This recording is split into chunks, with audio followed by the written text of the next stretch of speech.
I've never said this out loud. Not to my wife, not to my children, not even to myself, really. But I'm an old man now, and I don't sleep much anymore. When the house is quiet, this memory comes back to me, and I think maybe it's time someone knows the truth.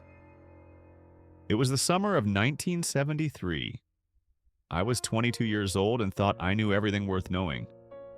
I lived in a small town where everyone recognized your truck before they recognized your face. Back then, your reputation followed you faster than your shadow, and once you lost it, you never got it back.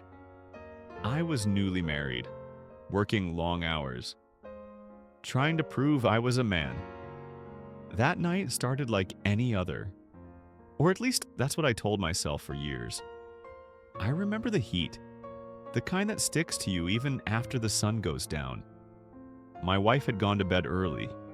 We'd had a small argument, nothing unusual, money, time, the usual things couples fight about when they're young and scared.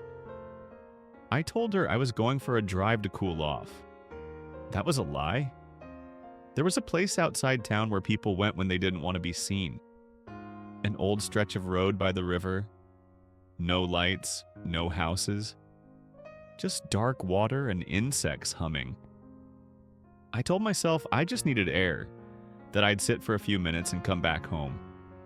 But I already knew who I was going to meet. I won't say his name. Some secrets don't belong to the dead or the living. He was older than me, respected, trusted, the kind of man people asked for advice. He waved when I pulled up like we were just two men meeting for coffee. We talked for a while about nothing, about everything except why we were really there. The longer we stood there, the more I wanted to leave. I didn't. It happened fast. Too fast for me to stop it. Too slow for me to forget it. There was shouting, a shove, a sound I could still hear if the room is quiet enough. He slipped, hit his head on a rock by the water. I stood there frozen, watching him lie still. I told myself he'd move, that he'd cough, that he'd get up angry and embarrassed, and we'd both pretend this never happened. He didn't. I knelt beside him, checked for a pulse the way I'd seen in movies. Nothing. I remember thinking about my wife, my parents, my future. And then I made the worst decision of my life. I left.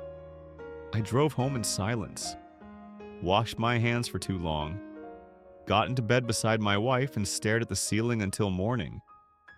When the news came, everyone was shocked. They called it an accident. I nodded along with everyone else. I even helped organize the search party. That's the part that still makes my stomach turn. I built a life after that. Kids, career, church on Sundays. From the outside, I did everything right, but inside everything froze that night. Every time someone talked about honesty, I felt sick. Every time my wife said she trusted me, I felt smaller. I avoided that road for decades. I avoided mirrors too when I could. Now my hands shake when I hold a cup. Most of the people from that time are gone. I don't know if confession brings forgiveness. I don't even know if I deserve it. But secrets rot you from the inside. They don't disappear. They wait. And tonight, I needed this one to leave me. If anyone ever finds this, I'm not asking to be understood. I'm not asking to be forgiven. I just don't want to carry it alone anymore. Some truths wait a lifetime to be spoken, and some nights they finally get their turn. Here